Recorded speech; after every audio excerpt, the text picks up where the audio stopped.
Bismillahirrahmanirrahim. Esselamun Aleyküm ve Rahmetullahi ve Berekatuhu. Efendim, memleket gezgini olarak bu hafta Antalya'ya geldik. Antalya'yı gezeceğiz, Antalya'yı dolaşacağız ve sizlere göstereceğiz. Bakalım Antalya'da bizleri neler bekliyor, nelerle karşılaşacağız.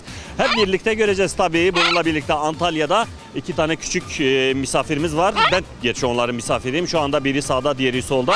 Beni iyi karşıladılar. Muhabbet ediyoruz kendileriyle ama güzel bir muhabbet olacak. Ve bununla birlikte Düden Şelalesi'ne geldik ve şu anda ilk açılışımızı Düden Şelalesi ile yapıyoruz. Şu anda tam karşımızda ama gerçekten gezilmesi ve görülmesi gereken doğal güzelliğe sahip olan bir şelale burası. Adeta Antalya ile özdeşleşmiş bir şelale. Etrafı tamamen yeşillik. Yanılmıyorsam yerden 14 kilometre aşağıdan çıkıyor asıl kaynağı ve uzun bir seyahatten sonra, uzun bir yolculuktan sonra buraya gelip burada dökülüyor. Buradan yükseklik yaklaşık 40 metre bir yüksekliği var. 40 metreden buraya dökülüyor ve Akdeniz'e doğru yoluna devam ediyor. Efendim, Antalya'dayız. Düden Şelalesi'ndeyiz. Buyurun efendim.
Evet değerli izleyenler, şimdi Düden Şelalesi'nin Akdeniz'e döküldüğü yerdeyiz. Aşağı Düden Şelalesi deniyor ve tam da şu arka kısmı ama birinci gördüğümüz Düden Şelalesi'nden çok daha güzel görselliği şu anda var.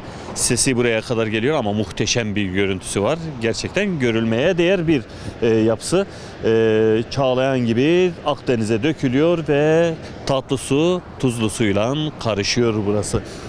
Sesi ta buraya kadar geliyor. Dedim ya, benim en çok sevdiğim seslerden bir tanesi de su sesi, şelale sesi. İnsana terapi gibi geliyor. Sesini ta buradan işitebiliyorum. Şu anda burası cıvıl cıvıl. Yani insanlar burayı doldurmuş. Yani bu kışın ortasında. Gerçi Akdeniz'de kış diye bir şey yok. Özellikle onu söyleyelim.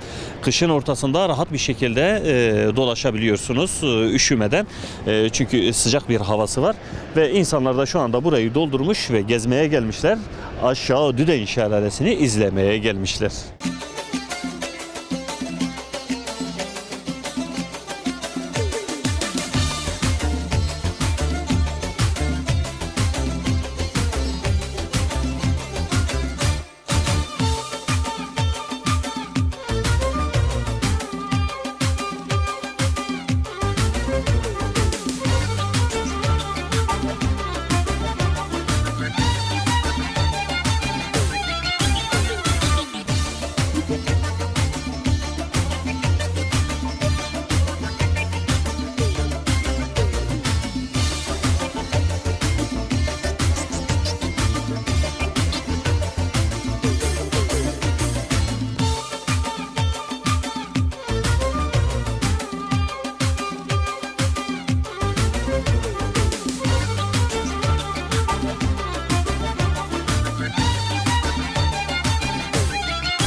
Evet kıymetli izleyenler, Side Antik kentinde bulunan, hemen hemen merkezde bulunan Antik Tiyatro'nun şu anda içindeyiz.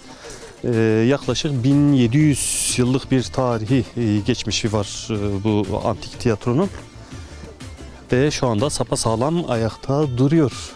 Yaklaşık olarak 15.000 kişilik bir tiyatro. Daha önce tiyatro olarak kullanılmış, sonradan arenaya çevrilmiş burası.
Evet kıymetli izleyenler, 15 bin kişilik dedik. Gerçekten baktığımızda doğrusu devasa bir yapı ve 15 bin kişiyi rahatlıkla sığabilir buraya. Burası şu anda bulunduğumuz ikinci kat ve üçüncü katı da hemen yukarıda. Birinci katı ise bizim sahne dediğimiz arenanın olduğu yer. Birazdan oraya da gideceğiz.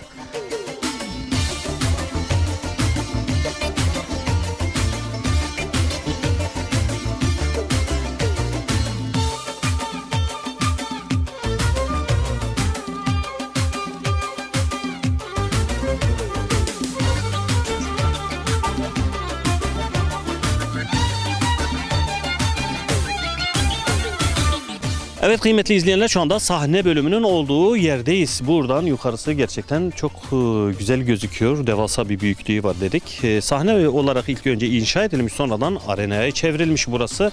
Yer yer başka amaçlar için kullanılsa dahi netice itibariyle burada gladyatörlerin gelip dövüştürüldüğü yer, insanların vahşi hayvanlara karşı savaştırıldığı yer işte tam burası. Düşünebiliyor musunuz kıymetli izleyenler? Burada nice insanlar birbirlerini kırıp geçirmiş ve insanlar burada onları izlemiş, yeri geldiğinde gülmüş, yeri geldiğinde kahkaha atmış ve sevinmişler bu vahşete karşı, bu acımasızlığa karşı.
Evet kıymetli izleyenler, Side Antik Tiyatro'dan çıktık. Şimdi bakalım sağda solda bizleri neyi bekleyecek. Gerçekten çok ilginç yapılar var burada. İnsanı adeta geçmişe götürüyor. Ve şurada da harabeye dönmüş eski tarihi yapıların kalıntıları var. Yani düşünebiliyor musun kıymetli izleyenler? Burada daha önce binlerce insan, hatta yüz binlerce insan yaşamışlar ama şu anda yoklar. Bu da bizler için birer ibret oluyor. Ve biz de dolaşıyoruz şu anda bu toprakların üzerinde, bu antik kente ve ibret alıyoruz. Gerçekten ibret alıyoruz. Bu dünya kimseye kalmıyor, bize de kalmayacak. Ve şu anda burası Agora denilen bölge. Daha önce kentin merkezi olarak kabul edilen bir bölgeydi. Sütunlar hala ayakta, görebiliyorsunuz bu sütunları. Ve biraz önce çıktığımız hemen tiyatronun dış duvarları şurada gözüküyor.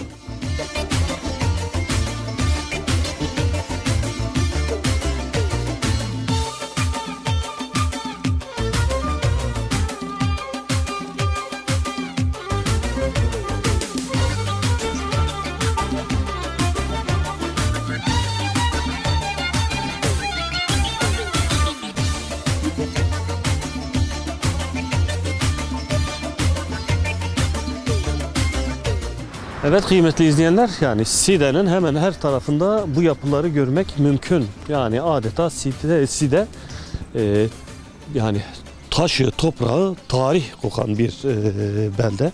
Zaten ismi de üstünde, antik kent diye.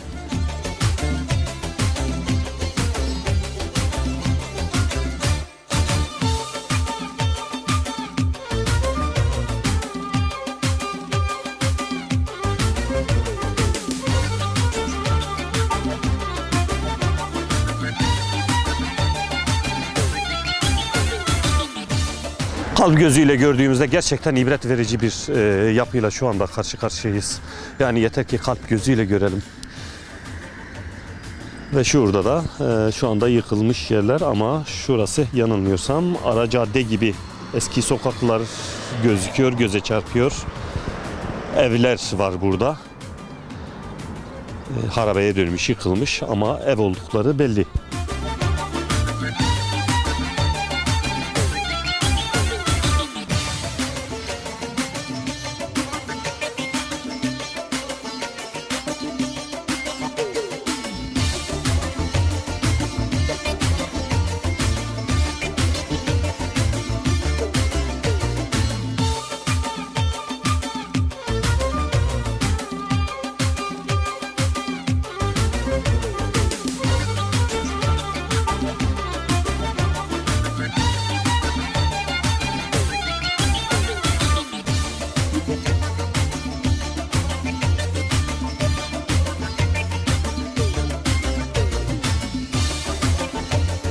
Evet değerli izleyenler, şu anda sağlı sollu sütunları burada görebiliyorsunuz. Geniş bir cadde. Demek ki o zaman yol olarak kullanılıyordu burası. Yaklaşık kaç metre diyelim. Burada herhalde bir 5 metrelik bir genişlik var. Daha önce burası yol olarak kullanılan bir bölüm gibi gözüküyor. Sütunlar yer yer hala sağlam bir şekilde duruyor. Yıkılan sütunlar ise biraz önce gördüğünüz o alanlarda sergileniyor. Anladığım kadarıyla bütün sütunlar hepsi mermerden yapılmış.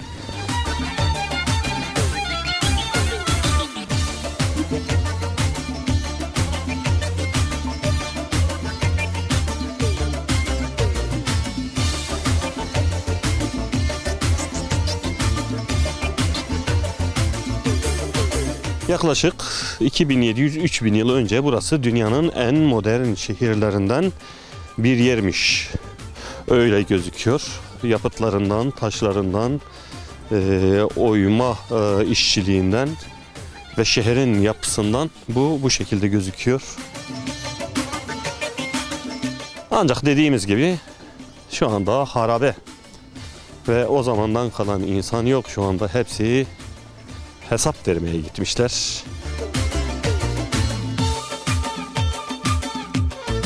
Ve devam ediyoruz. Şu anda da daracık bir yoldan ilerleyeceğiz. Geniş bir yoldan dar bir yola doğru gidiyoruz.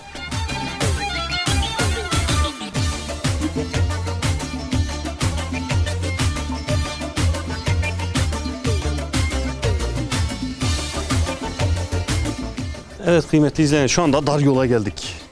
Burası dar bir cadde, dar bir sokak. Ve bu sokaktan da ilerlemeye çalışıyoruz. Sağlı sollu dediğimiz gibi komple evlerden oluşuyor daha önce. Gerçekten etkileyici. Yani kalp gözüyle baktığında gerçekten insan etkileniyor.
Evet kıymetli izleyenler, şu anda sahil kenarındayız.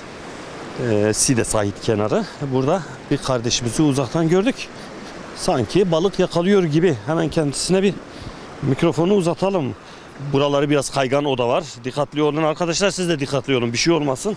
Gencecik yaşınızda sizi kaybetmek istemeyiz. Selamun aleyküm. Selam abi. Merhaba, nasılsınız? Merhaba, İyi teşekkür misiniz? ederim. Siz nasılsınız? Teşekkürler. Tanıyabilir miyiz sizi? Ben Reşat Demirtaş. Reşat kardeşim, ne yapıyoruz, ne ediyoruz? Teşekkür ederim. Allah razı olsun. Siz nasılsınız? Eyvallah, teşekkürler. Burada balık yakalıyoruz sanki. Aynen. Burada amatör olarak balık yakalıyoruz işte. Var mı? Bir şeyler geliyor mu? Vallahi hava şartları pek iyi değil. Ama Kadar oluyor, tek tük yani çıkıyor. Yiyeceğimiz kadar çıkıyor. günlük yemeğimiz çıkıyor burada. Çok güzel. Günler nasıl gidiyor burada? Vallahi şükür. Fena değildi. Birkaç gün yağmurlu geçti buralarda. İşin kötüsü biz de buraya ilk geldiğimizde biz burada donduk. Donduk. Çok soğuktu. Antalya'yı böyle bilmiyorduk. Bir günde, kıymetli izleyenler, böyle bir özelliği de var buranın. Bir günde 4 mevsimi burada yaşayabiliyoruz. Yani sabahleyin donuyorsunuz. Öğleleyin güneş ve sıcak sizi kavuruyor ve şu anda terlemiş durumdayız, değil mi? Aynen. Genel olarak böyle mi? Yok, genelde böyle değil de bu sene biraz şöyle birkaç gün yağmurlu geçti. İlk defa 20-25 yıldır ben buradayım. İlk defa böyle bir soğuk gördüm. Burada kalıyor, Side'de Aha. kalıyorsunuz. Yok, Manavgat'ta oturuyorum. Ha, Manavgat'ta oturuyorsunuz. Evet. Çok güzel. Hı hı. Teşekkür ediyorum. Ben teşekkür ederim. Eyvallah. Peki balıklar, şu anda yakaladığınız balık yok Yok, herhalde. daha yeni geldim ben. Ha, yeni geldiniz. Aha, yeni geldim. Akşama kadar kaç kilo? 1,5-2 kilo. Hadi, o kadar mı? Yakaladığınız en büyük balık? 300 gram falan geliyor. Ha, öyle mi? Küçük. Fazla büyük değil. Melanur balık yakalıyorum. He, anladım. Peki, teşekkür ediyorum. Hadi size kolay gelsin Sağ ol, öyleyse. teşekkür ederim. Eyvallah. Görüşürüz. Teşekkürler, sağ Sağ olasın. olun. Teşekkür Teşekkürler.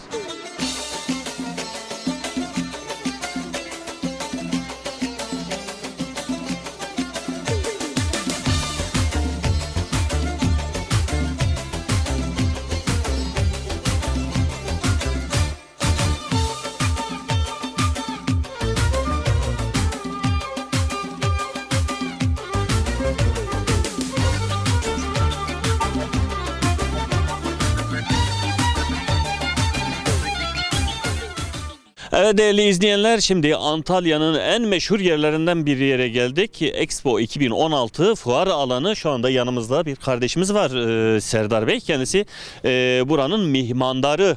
Yani rehberi, bize burayı anlatacak, ne özelliği var tanıtacak. Kendisini de tabii tanıyacağız. Serdar Bey merhaba. Merhabalar, benim ismim Serdar Yüce. Ben burada mihmandarım. Gelen ziyaretçileri gezdiriyoruz.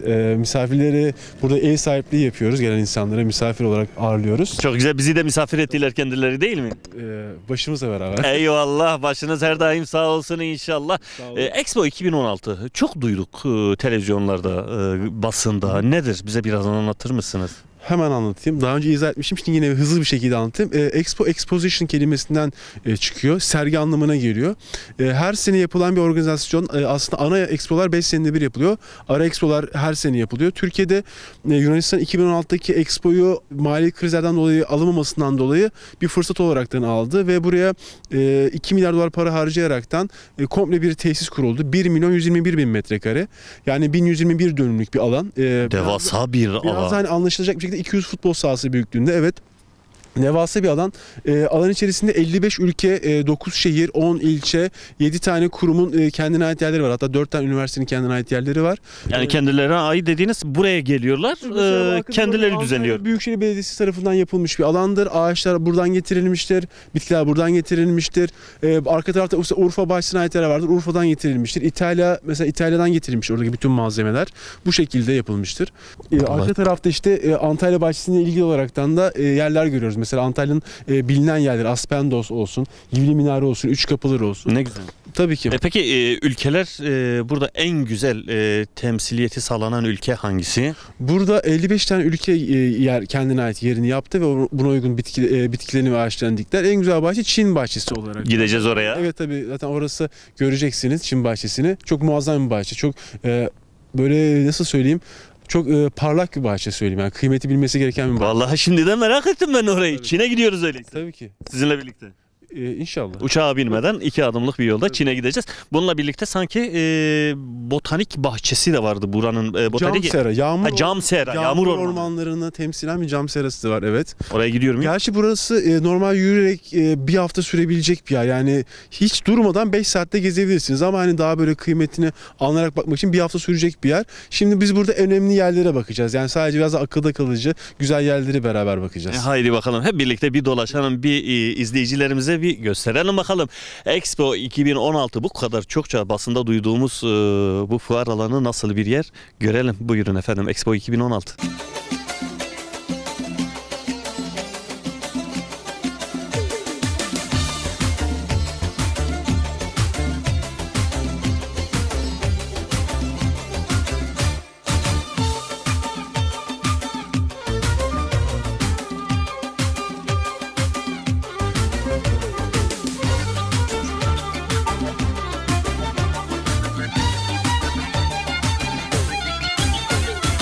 Evet kıymetli izleyenler, şimdi de sizi Çin'e getiriyoruz.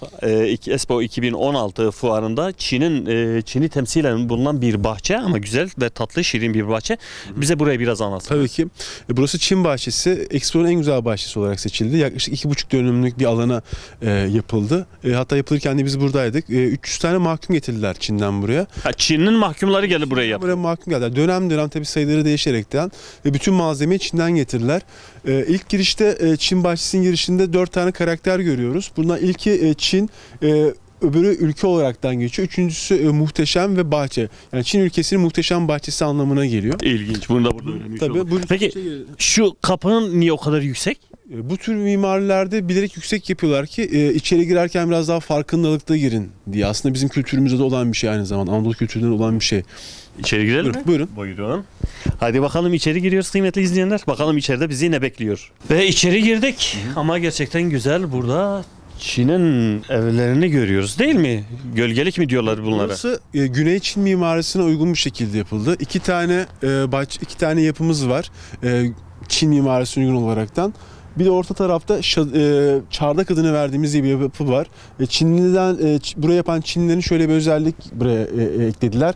Gördüğünüz o her şey Çinliler tarafından yapıldı. Hatta bu taşlar dizildi özellikle içeri gelen misafirlerin ayaklarına masaj yapsın diye. Ama gerçekten öyle bir şey de var çok sanki. Huzurlu bir yer, çok gerçekten gelen insanlar için huzurlu bir yer. Çünkü çok envai çeşitli bitkiler ve ağaçlar var. Ve Güney Çin'den getirilen, Uzun Nehir Gölü'nden getirilen burada taşlar var. Çok fazla tuz olduğu için dokunduğunuz zaman vücuttaki elektriğinizi, negatif elektriği direkt toprağa alıyor. tabii. Dur alsın. Tabii. Bütün elektriklerimizi boşaltıyoruz burada. Tabii. Yani var öyle bir özelliği değil mi? Tabii ki. Yani çünkü zaten normal hani biz bunu gelen doktorlara da sorduk. Tuz olduğu için sodyum klorür vücuttaki sodyum seviyesini yükselttiği için vücut belli bir dengeye ulaşıyor. Biliyorsunuz zaten Çinliler bu tür şeylere, enerjilerin çiğ olarak adlandıran enerjilere de çok dikkat ederler. Hani hastalıkların da bundan kaynaklandığını düşünürler. Şimdi hemen arka tarafta görüyorsunuz binanın mimarisinde eklemeler yapıyorlar.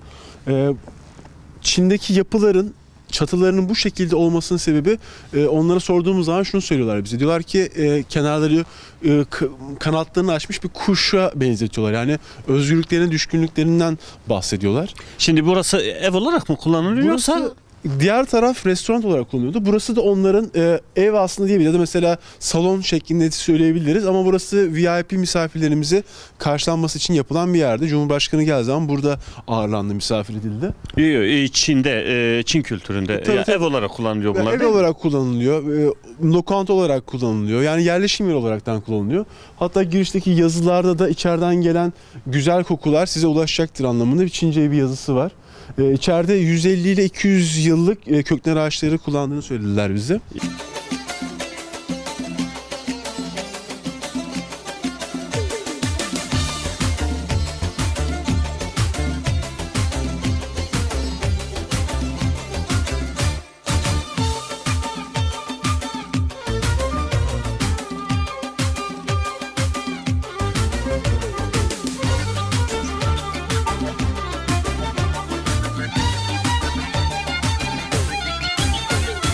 Burada da mesela aynı bir yapı var. Burası sezonda, fuar sezonunda restoran olarak kullanılıyordu. Çin yemekleri yapılıyordu. Yani Çin'in tamamen kültürünü yansıtan bir bahçe. Evet, aynen söylediğiniz gibi. Bir de çünkü Çinliler de bu tür şeylere çok önem veriyorlar. Kendi tanıtımları yapılmak amacıyla hatta Expo ile ilgili bakanlık seviyesinde bir organizasyon kurmuşlar. Dünyanın her yerinde her sene yapılan Expo'lara katılmaya çalışıyorlar. Şu anda bir köprünün üstündeyiz. Burada değişik bir köprünün üzerindeyiz. Buraya gelen farklı mesela zor bir yoldan geçişi anlatıyor.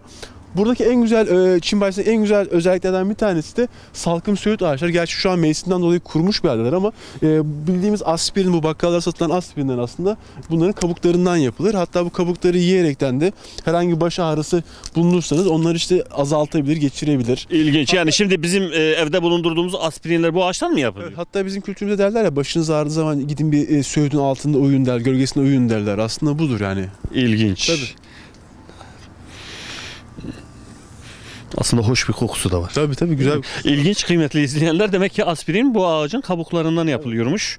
Gerçi temiz değil, temiz olsaydı şöyle bir tadına bakardık. Değil mi? Aslında temiz de yeni yağmur yağdı diyebiliriz. Peki şu anda bir çardağın altından gidiyor. Yukarıdan bakınca yıldız şeklinde gözüken çardağın altından geçiyor. Ama köprüleri gerçekten çok garip. Böyle eğri büğrü bir şekilde. Bunu aslında bilerek yapıyorlar.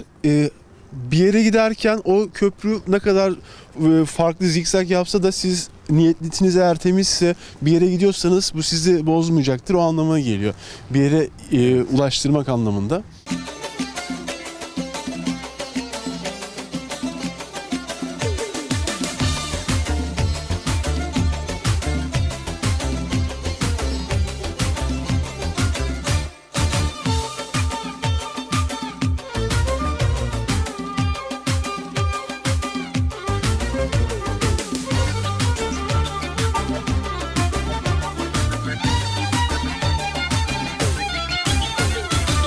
Evet kıymetli izleyenler, şimdi de bir bahçedeyiz. Güzel bir bahçe. Cam seradayız şu anda. Cam sera değil mi? Evet, burası bize cam sera. biraz anlatır mısın? Tabii ki anlatayım. Burası çok ender bulunan bahçelerden bir tanesi dünyada, dünya genelinde. Buranın yapısına baktığımız zaman koni şeklinde. İçeride özel bir iklimlendirme sistemi var. Hemen hemen %90 oranında bir nem olması lazım. Çünkü buradaki ağaçlar ve bitkiler ona göre hayat buluyorlar, yaşam buluyorlar.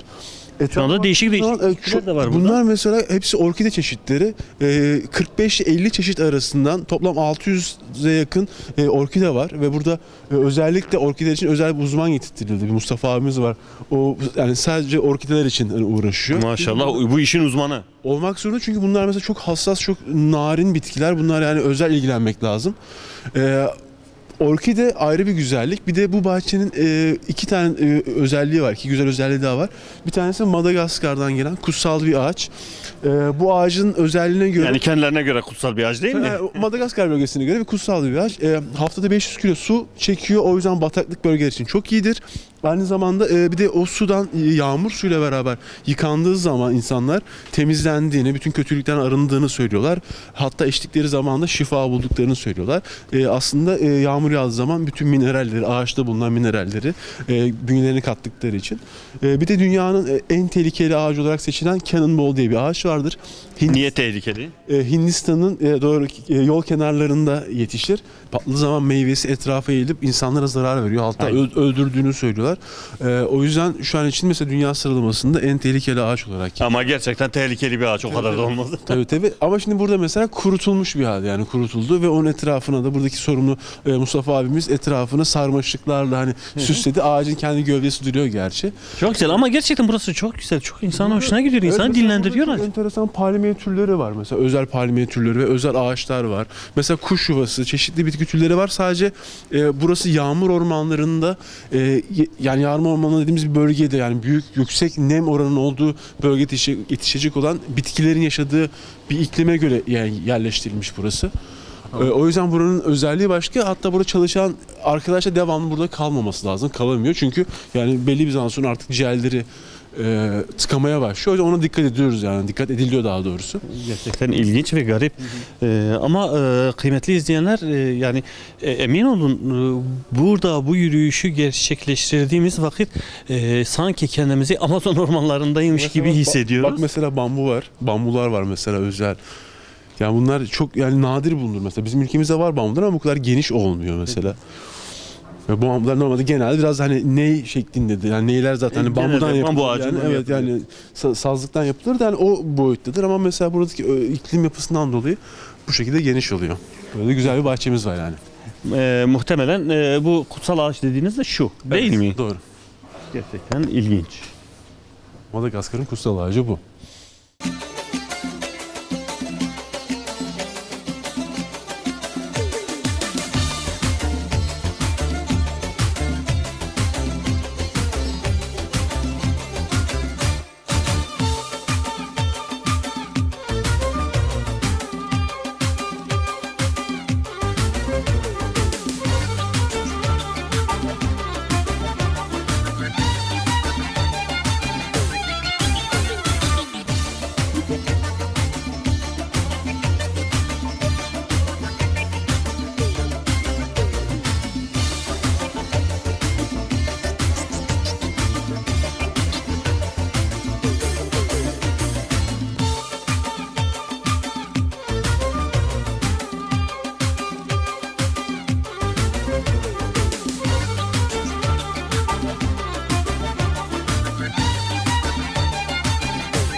Evet kıymetli izleyenler, şimdi her gittiğimiz ilin güzel bir camisini, daha doğrusu Ulu Camisi'ni çekiyor dedik ya. Şimdi de Antalya'ya geldik ve Antalya'nın Ulu Camisi'ne geldik.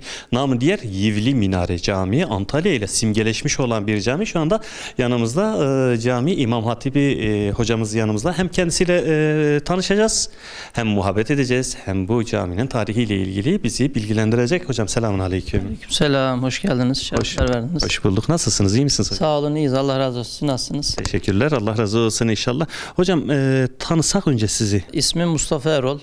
Erzurumluyum. Yaklaşık 5 yıldır bu camide görev yapıyorum. Şimdi Yivli Minare namı diğeri Ulu Cami. Yani çok biliniyor ve Antalya ile simgeleşmiş bir yapı. Bunun tarihiyle ilgili bizi biraz bilgilendirseniz olur mu acaba? Olur, tabii memnuniyetle. Öncelikle Antalya'mızın en eski camisi Yivli Minare'ye tekrar hoş geldiniz. Her ilin bir ulu camisi vardır. Aslında Antalya'mızın da ulu camisi burasıdır. Tabii bu camiyi anlatırken aslında Antalya'mızın biraz da fetih tarihinden bahsetmemiz lazım. Çünkü Antalya'mızın fethinden sonra şu an içerisinde bulunduğumuz külliye inşa edilmiş. Kim tarafından? Alaaddin Keykubat tarafından. Antalya'mız 5 Mart 1207 yılında Gıyasettin Keyhüsrev tarafından fethedilmiş. Ve fetihten yaklaşık 15-20 sene sonra Gıyasettin Keyhüsrev'in oğlu Alaaddin Keykubat tarafından şu an içerisinde bulunduğumuz cami inşa edilmiş. Yani hemen fetih tarihiyle birlikte yaşıt. Tarihiyle birlikte yaşıt. Yani burası Antalya'mızın en eski camisi. 800 yıllık bir cami diyebiliriz. Antalya'mızın en eski camisi.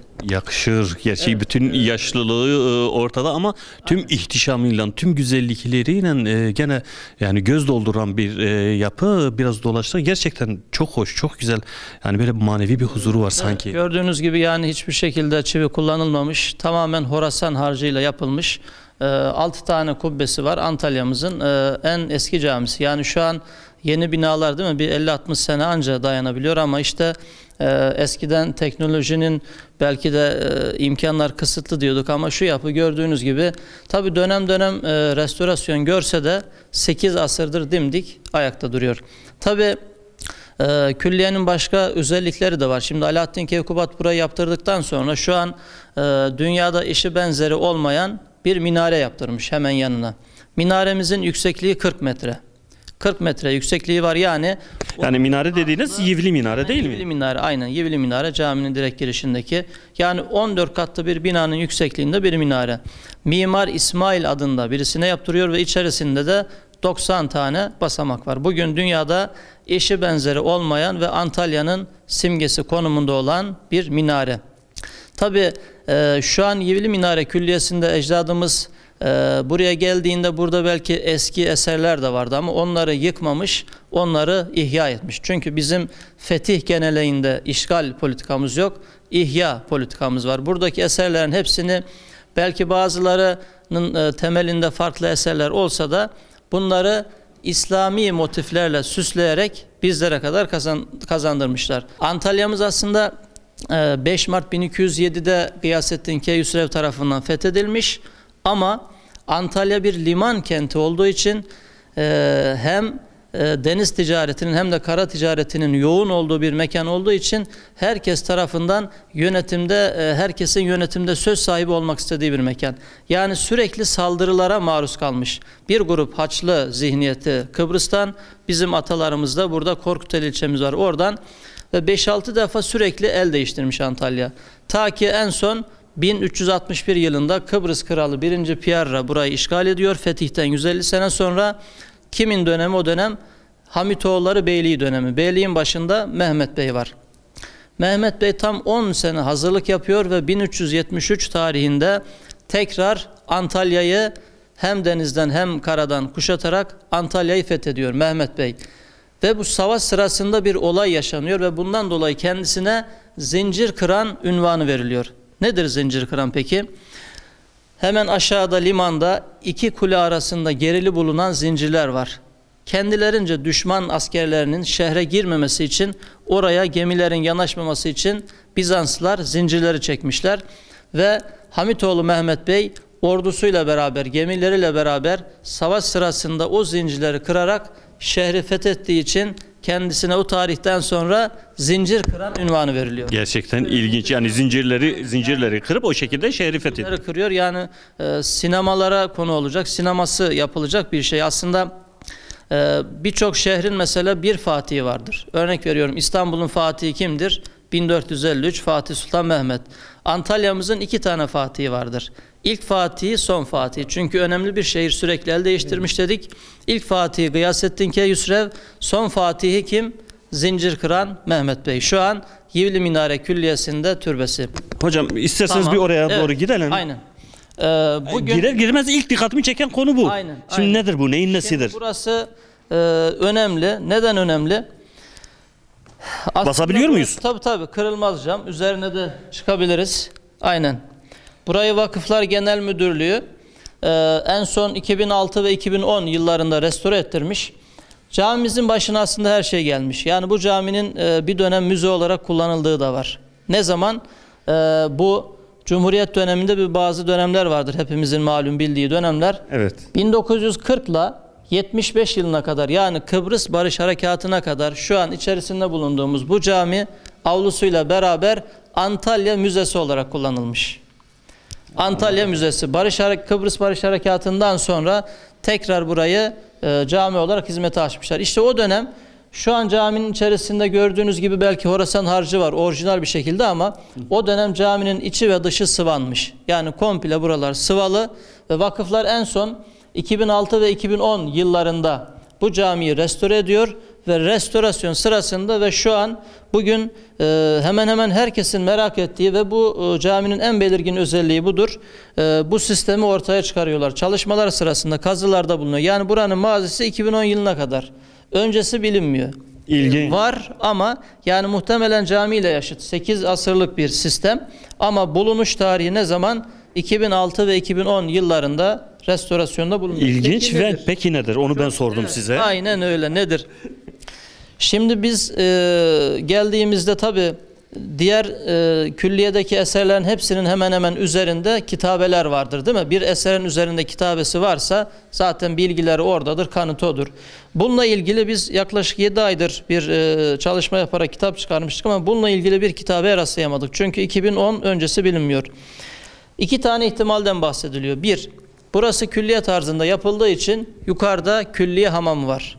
Temizliğin sembolü, atalarımız elbette külliye yaptıkları zaman hamamı da yapmışlar. Hamamdan gelen sıcak su ile buranın caminin ısıtıldığı söyleniyor. İlk ihtimal bu. Bugün mesela Türkiye'mizde nerede var? Doğu Beyazıt'ta İshak Paşa Sarayı'nda, değil mi? Isıtma sistemi var. O duvardan geliyor. Mesela Edirne Selimiye Camii'nde alttan ısıtma sistemi var. Antalya'mızda da Yivli Minare'de işte bu sistem yukarıdaki hamamın sıcak suyu kullanılarak bu caminin alttan ısıtıldığı söyleniyor. Birinci ihtimal bu.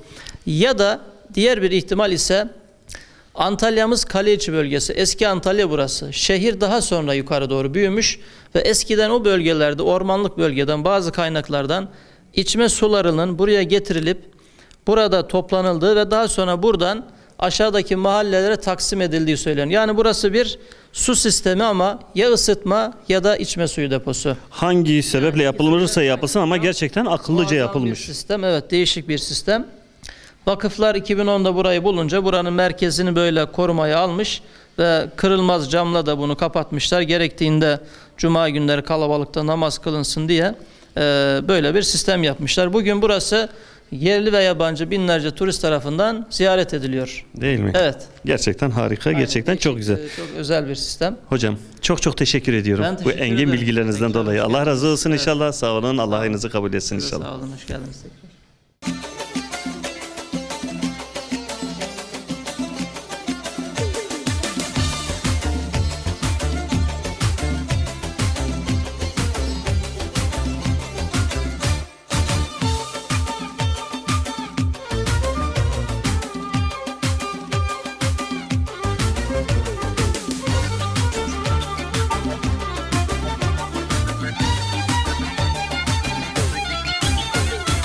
Evet kıymetli izleyenler, şu anda Antalya'nın Kepez ilçesinde bulunan bir seyir tepesindeyiz. Şehir şu anda ayaklarımızın altında. Burada çok güzel, çok mükemmel bir görüntüsü var. Çok büyük bir şehir aynı zamanda Antalya. Etkileyici, Akdeniz'in incisi diye niteleyebileceğimiz bir şehir. Gerçekten bu nitelemeyi de hak ediyor. Hemen kenarında deniz. Gerçi burada hafif buğulu bir hava olduğundan dolayı net bir şekilde gözükmüyor ama serin bir havası da var şu an için. Normal şartlarda buranın havası çok güzel. Özellikle kışın fazla soğuk değil. Ancak şu anda kenar dağlarda kar yağdığından dolayı, gerçi burada gözükmüyor, kar yağdığından dolayı o karın soğukluğu buraya rüzgar olarak geliyor. Soğuk olarak buraya dönüyor. Ondan dolayı şu anda hava biraz soğuk. Üşüyoruz diyebileceğiz. Antalya'da üşümek gerçi pek kullanılmayan bir kelime ama şu anda üşüyoruz biz burada. Şu anda Antalya ayaklarımızın altında.